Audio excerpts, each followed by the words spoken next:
Voilà, on vous l'a promis, il y a des sessions pendant ce Customer Experience Discovery Days organisé par Zendesk et BFM Business. On a ces projets que l'on va vous présenter. On en a 3 à vous présenter. Le premier, c'est tout de suite. Ce sont des partenaires qui viennent avec une start-up, une entreprise avec qui ils ont travaillé. Alors là, il y a des jeunes partenaires, il y en a d'autres avec lesquels Zendesk travaille, comme Accenture, comme Capgemini. Mais en tout cas, là, aujourd'hui, on est avec Safe et Pumpkin. Florian Vanier, bonjour. Bonjour. Vous êtes fondateur de Safe, S-E-I-F. Voilà, je le dis parce que si on vous recherche, on tapera peut-être un autre mot si on reste sur l'anglais. Et Tony Mortier, bonjour. Bonjour. Vous êtes Head of Customer Care chez Pumpkin. Alors évidemment, tout ça dans le contexte que l'on connaît aujourd'hui.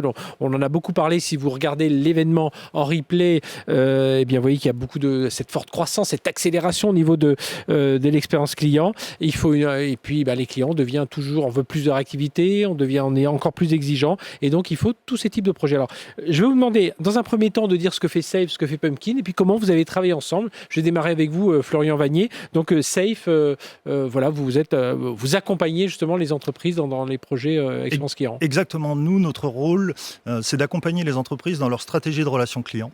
On les accompagne dans toute leur définition de besoins pour comprendre comment ils travaillent au quotidien, comment leurs clients souhaitent interagir avec eux, et on les accompagne dans la mise en place de solutions comme Zendesk pour pouvoir répondre à ces besoins. Mais ce qui est important aussi, c'est qu'on accompagne leurs équipes dans la conduite du changement pour s'assurer que ces nouveaux outils soient bien intégrés par les équipes pour pouvoir répondre à leurs besoins internes et aux besoins des clients. Oui, parce que si on refait l'histoire, les problèmes les outils de CRM, les grosses machines installées dans des grandes entreprises, on en a vu beaucoup, avec beaucoup de millions d'euros dépensés et parfois pas beaucoup de réussite derrière. Parlons avec vous, Tony Mortier de Pumpkin. Donc, vous existez depuis 2014, c'est ça ? Exactement. Nous avons été créés en 2014, lancés. Aujourd'hui, nous avons une base client de 1 500 000 utilisateurs et récemment, nous avons lancé la Cashback Card, qui est une carte de paiement reliée à l'application de paiement entre particuliers qui a été lancée donc en 2014.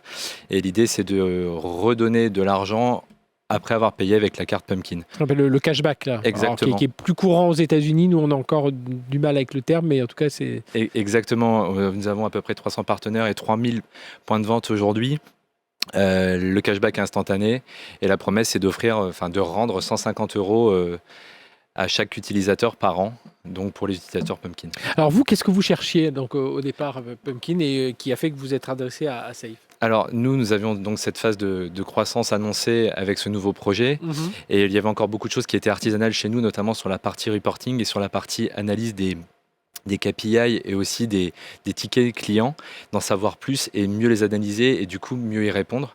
Et nous recherchions en fait donc une autre solution. Donc on avait choisi Zendesk et donc en choisissant cette solution, il fallait qu'on se fasse accompagner parce que notre temps était assez court en fait pour pouvoir migrer. Vous êtes combien de personnes aujourd'hui chez Pumpkin ? Nous sommes à peu près 100 actuellement chez Pumpkin, entre Lille et Paris. Et nous avions, après passant au Customer Care, on est à peu près une vingtaine au Customer Care aujourd'hui. Et c'est chacun a son rôle. Exactement. Et voilà, il faut aller vite. Et donc nous avons besoin de migrer et pour ça il fallait des professionnels mais qui comprennent bien notre besoin. Et donc du coup on a fait appel à l'équipe de Florian, à Safe, pour pouvoir optimiser rapidement cette migration d'un ancien outil à un nouvel outil tout en acceptant cette période de croissance. Alors c'est des clients auxquels vous avez l'habitude, j'imagine, parce que vous travaillez avec Vestiaire Collective, avec Cézanne, Nickel, Nafna, enfin voilà, des marques anciennes, des marques aussi nouvelles, je pense à Cézanne, Vestiaire Collective. Donc voilà, vous savez comment travailler un peu sous cette contrainte de la rapidité, de la croissance. Tout à fait. Le premier contact, ils sont 50, le deuxième, ils sont déjà 80 personnes. Exactement. En fait, notre rôle, c'est de s'adapter à notre client.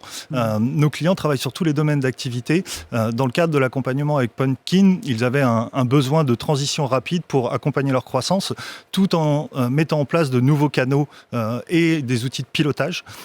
Et nous les avons accompagnés sur toute la phase projet, qu'on divise en 3 parties, qui va être la phase de co-conception qu'on a fait avec les équipes de Tony pour comprendre quel est leur environnement, quelles sont les attentes des clients, quels sont les besoins, pour pouvoir ensuite les matérialiser dans la solution, pour pouvoir mettre en place Zendesk, former les équipes, accompagner l'ensemble de ses collaborateurs. C'est toujours les mêmes questions que l'on pose. Vous vous rendez compte que c'est souvent... Enfin, les premières sont les mêmes, évidemment, mais après, où est-ce que se fait le niveau de différenciation Au début, effectivement, on va avoir les mêmes questions Ouais. parce qu'on est tous clients, on va tous avoir des besoins, de la réactivité. Mais après, on rentre en granularité en fonction des spécificités du métier. Sur le cas du dossier Pumpkin avec Tony, effectivement, on a pu étudier l'ensemble des besoins spécifiques de leurs clients, mais aussi des besoins spécifiques de leurs équipes. Comme le disait Tony, sur la partie Metrics, qui était un point extrêmement important de leur projet, on a dû rentrer en détail pour pouvoir s'assurer de pouvoir configurer la solution en répondant à leurs besoins. Ouais, parce que c'est ça. Du coup, les indicateurs, les KPI sont pas forcément les mêmes. Mais ça veut dire que depuis 2014, vous n'aviez, ou alors vous les aviez, ces indicateurs métiers, enfin ces indicateurs clients, mais vous ne saviez pas forcément comment bien les utiliser, c'est ça? Alors, on avait des indicateurs, mais pas tout ce qu'il nous fallait, notamment sur le parcours de souscription. On veut vraiment comprendre ce qui bloque et ce qui pourrait en fait nuire à la transformation pour que les clients deviennent actifs. Il y a beaucoup de choses qu'on reconstituait à la main en termes de KPI, donc qui nous prend beaucoup de temps. Et on cherchait de l'automatisation, ce qui nous permet aussi de passer plus de temps à l'analyser plutôt qu'à le construire. Ouais. Et en fait, ce sujet-là, on a passé beaucoup de temps à faire de la qualification des demandes clients pour aller au plus vite et pour mieux répondre à nos clients au fil de ces étapes. Et il y a eu aussi des périodes de croissance et des périodes de changement sur lesquelles on n'a pas le temps de changer d'outil. Et là, on avait un peu plus le temps pour se poser avant ce lancement. Et c'est aussi pour ça qu'on était contraint par le temps et qu'on a fait appel à la Florian. Oui, puis j'imagine, c'est tout ce qu'on fait aujourd'hui en termes de développement agile, quoi. Exactement. Vous avancez au fil de l'eau. Ça veut dire qu'aujourd'hui, alors il y a cet aspect, il y a l'aspect réflexion, le cahier des charges, enfin là c'est assez classique, l'implémentation ensuite de Zendesk, et derrière une partie intégration technique est complexe ou pas? Alors, la solution Zendesk n'est pas une solution complexe, mais c'est une solution qui est ouverte et qui permet d'y intégrer tout son système d'information, donc d'y intégrer des outils tierces, comme par exemple y intégrer les informations des utilisateurs qui sont au quotidien, donc qui nécessitent des intégrations techniques. Cela permet ensuite aux équipes de service client d'identifier rapidement les utilisateurs, de connaître quel est leur parcours client avant même d'adresser un contact avec ces clients, lorsque les clients les contactent au téléphone, lorsque les clients les contactent par chat, par messaging. Ça permet aux équipes de récupérer l'ensemble de ces informations pour pouvoir faciliter la relation au quotidien. Vous en fait, Florian Vanier chez Safe, vous, ce qui vous importait, c'est voir la façon dont on récupérait un peu toutes ces infos, comment on les traite, pour pouvoir donner, je sais pas, une sorte d'outil décisionnel à... C'est ça. L'idée, c'est d'amener du contexte aux utilisateurs finaux pour pouvoir permettre aux équipes de traiter le bon client au bon moment en fonction de ses usages. C'est-à-dire si un client a une priorité ou il est bloqué sur sa carte pour pouvoir payer, c'est une urgence. Et cette urgence doit être identifiée en amont au moment où il va contacter le service client. Et Zendesk permet de pouvoir identifier ces informations en le liant aux différents systèmes d'information et de prioriser les demandes en fonction de l'organisation de Pumpkin qui a été définie dans la phase de co-conception. Alors certes, Tony Murty, on ne peut pas tout faire, et évidemment vous êtes une vingtaine sur les 100 personnes, vingtaine à vous occuper de tout ce qui est le customer experience chez Pumpkin, sur la centaine de collaborateurs chez Pumpkin. Voilà, faut un niveau de confiance avec son partenaire, parce que c'est quand même le moteur. Le moteur, il faut que l'application fonctionne, mais le moteur, c'est quand même les clients. Oui. Ça va marcher. Exactement. On a eu plusieurs rendez-vous, mais moi j'avais je connaissais une personne qui travaillait avec Florian qui nous a permis en fait de lever certains doutes. Oui, puis je parlais de vestiaire collective. C'est plutôt rassurant aussi. Il y a une expertise. Après, on recherchait un intégrateur qui était capable de faire de l'artisanat, c'est-à-dire qui était capable de s'adapter très finement à notre besoin. Ouais. Afin de rassurer aussi l'équipe, parce que finalement l'outil c'est l'équipe qui l'utilise, et qui dit changement dit peut-être perte de confort, et on voulait aussi s'assurer de cette migration soit indolore pour cette équipe. Et en fait tous ces points ont été levés par Florian assez rapidement et par son équipe, parce qu'ils se sont vraiment attachés à découvrir vraiment ce dont on avait besoin, et très rapidement on est rentré aussi dans la conception, qui a permis de nous rassurer. Co-conception, on va dire. Ah oui, complètement, oui. Il y a eu vraiment une phase d'audit de comment on fonctionnait. Il y a eu des phases d'échange qui ont mis un peu de doute sur notamment la qualification de nos tickets. On avait besoin d'énormément de qualifications, et du coup, Florian a son expertise Donc on a pu confronter son expertise, peut-être trop exigeant, on demande peut-être trop de choses. Est-ce qu'on va vraiment l'utiliser? On a eu toutes ces phases d'échange. Ça s'est fait facilement dans de la co-construction et puis dans une pédagogie certaine. Parce que nous ne sommes pas experts de cet outil, mais de nos métiers. Et du coup, le croisé des deux s'est fait vraiment facilement. Parce que j'imagine c'est ça la difficulté quand vous êtes face à des clients, Florian Vanier, c'est qu'ils veulent un peu tout. Il y a beaucoup de data, ils disent tiens on va pouvoir. Mais au final, comme vous le dites, est-ce que ces données-là vous en aurez vraiment besoin tous les jours? C'est exactement les questions qu'on pose. Notre rôle, on se considère pas comme des intégrateurs de logiciels, mais on est là pour apporter du conseil. On est là pour comprendre le besoin et aussi freiner des fois les envies de nos clients pour pouvoir s'assurer que le projet puisse être évolutif, qui réponde à leurs besoins, qui permettent d'avoir des données spécifiques. Mais on parle aussi de temps en temps avec certains clients, des clients qui veulent intégrer tous les canaux de communication sur un lancement de projet. Nous, on les conseille aussi d'y aller étape par étape. C'est vraiment le rôle de notre entreprise, c'est d'assurer la réussite du projet en leur apportant notre expertise focalisée autour de cet outil Zendesk. Ça veut dire derrière, là, on a parlé des outils, on a parlé de technologie, d'innovation, de projets, de process, etc. Formation aussi derrière, parce que j'imagine, je le disais tout à l'heure, si tout le monde s'y met, et la formation, alors c'est toujours ambigu, parce que la formation, il faut qu'elle soit quand même assez simple et pas partir pour des semaines de formation. Déjà, ils n'ont pas le temps. Et puis, deuxièmement, si c'est trop complexe, ils n'iront pas. Exactement. Pour nous, la réussite d'un projet, c'est d'assurer le transfert de compétences. Chez Safe, nous sommes aussi organisme de formation qui permet d'avoir des collaborateurs qui peuvent monter en compétence nos clients pour les rendre autonomes sur l'outil et continuer à le faire vivre. Parce qu'aujourd'hui, la stratégie d'implémentation qu'on a mis en place avec l'équipe de Tony chez Pumpkin va forcément évoluer avec les attentes des clients. On en parle aujourd'hui sur les attentes des clients qui évoluent.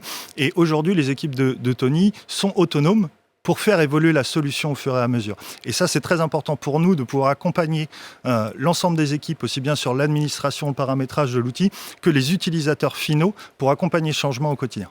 Ça, j'imagine, c'était important pour vous d'avoir cette partie formation. Exactement. On parle de formation, je parle aussi d'accompagnement. C'est-à-dire qu'il y a cette partie, on vous donne du contenu, on vous apprend comment faire, mais on nous a aussi appris à manier, à aller chercher une information qu'on n'avait peut-être pas forcément à cet instant précis. On a appris en faisant et on a eu du temps dédié. Ce qui est très important, et il y a une phase opérationnelle entre la formation et le moment où on se jette à l'eau, et en fait cette phase, en fait, ça a été très bien géré puisqu'on a été formé via des cas concrets, via des choses très pratiques qui allaient de notre quotidien en fait une fois que la migration elle était faite. On dit souvent, parmi dans l'étude qu'a sorti Zendesk là, avec le rapport ESG là, sur les 3200 entreprises interrogées, souvent ce qui marchait bien chez les champions, on voit que la relation client c'est quelque chose ou l'expérience client c'est quelque chose qui concerne toute l'entreprise. Est-ce que grâce à ce type d'outils, vous dites, tiens, il n'y a pas que nous qui travaillons la vingtaine de personnes sur le customer care, est-ce qu'il y a aussi les commerciaux, il y a voire même les techniciens, quoi. On parle régulièrement de mettre le care au centre de la boîte, c'est-à-dire vraiment d'intégrer de façon, ce qu'on dit customer-centrique, de faire en sorte que tout ce qui se passe au care, d'un point de vue client et aussi de nos vécus, transpire sur les différents acteurs de Pumpkin. Zendesk nous aide à ça.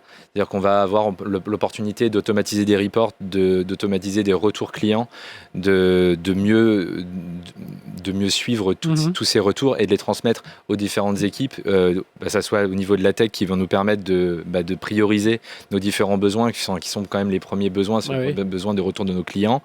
On va avoir le marketing aussi qui va pouvoir ajuster ses campagnes par rapport à nos retours, par rapport aux retours que nous font ces clients. Donc oui, en effet, c'est complètement transverse. Et le fait de pouvoir automatiser tous ces reports et de pouvoir envoyer globalement plus de data et d'informations, ça va aider à rayonner autour de la boîte. Et on va dire que c'est ça la prochaine étape, c'est que ça rayonne, pour reprendre votre terme. Après, on encourage chacun à des accès agent light Zendesk pour le coup, pour pouvoir consulter aussi les tickets clients et pouvoir s'imprégner quand ils le souhaitent en fait des retours qu'ils le sont. Donc, c'est ça l'exemple type l'étape suivante de ce type de projet, c'est que tout le monde s'en serve. Exactement. Un maître mot quand on utilise ce type d'outils et Zendesk sur ce type de projet, c'est la collaboration. Et la collaboration, elle passe effectivement par la diffusion d'informations, par du reporting, par des accès à l'outil, par des liens avec d'autres systèmes d'information. Et l'objectif de ces projets, effectivement, c'est de mettre au centre des entreprises la relation client. Tout à l'heure, on expliquait que à une époque, on considérait la relation client, le centre de relation client comme un centre de coût. Aujourd'hui, c'est vraiment devenu un centre de profit. Et tous les retours qui sont apportés auprès des clients est une mine d'informations pour l'ensemble de l'entreprise. Eh bien, merci à tous les deux. Florian Vanier, donc fondateur de Safe, Tony Mortier, Head of Customer Care chez Pumpkin, donc pour ce projet. N'hésitez pas à regarder en replay ce projet. Il y en a d'autres sur les sessions. Vous allez en voir d'autres, des partenaires Zendesk qui viennent parler avec un projet, une start-up, une entreprise, un témoin en tout cas qui vient comme ici avec tous les deux. En tout cas, merci d'être venu nous expliquer tout ça. À très bientôt pour un nouveau témoignage. Merci. Bonne journée. Au revoir. Au revoir.